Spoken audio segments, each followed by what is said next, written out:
Après le très lâche assassinat de Samuel Paty et un mois après la publication d'une circulaire que nous avons prise à effet immédiat pour renforcer la protection des agents publics, je suis aujourd'hui à Évreux, dans l'Eure, pour m'assurer de sa bonne application. Nous savons partout où les agents publics travaillent, partout où ils font vivre ces valeurs de la République, partout où ils incarnent la République, nous devons leur assurer une protection totale pour que jamais les menaces, les insultes, l'agressivité ne les empêchent de faire leur métier et ne les empêchent de faire pleinement vivre cette République à laquelle nous sommes extrêmement attachés. Nous devons donc absolument les assurer du soutien de leur hiérarchie, de leur administration et faire bloc avec eux pour les soutenir, pour les protéger.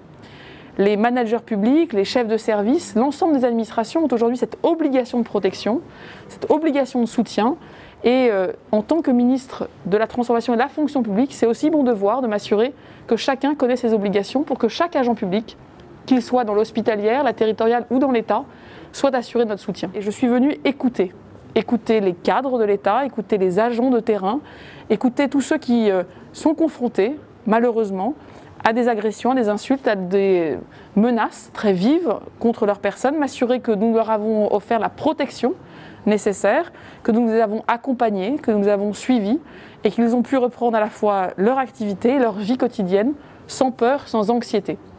À cet égard, nous allons la semaine prochaine, avec l'ensemble du gouvernement, proposer dans le cadre du projet de loi confortant les principes républicains, des mesures fortes pour protéger plus encore les agents publics, pour obliger toutes les administrations à mettre en place des cellules de signalement et que le pas de vague cesse. Aucun agent public ne doit se sentir seul, aucun agent public ne doit sentir qu'il ne peut pas exprimer, faire savoir et demander de l'aide s'il est bien sûr mis en danger. C'est un engagement très fort que nous prenons et je voudrais le redire, tout le gouvernement est aux côtés des agents publics, aux côtés de ceux qui font chaque jour vivre notre République.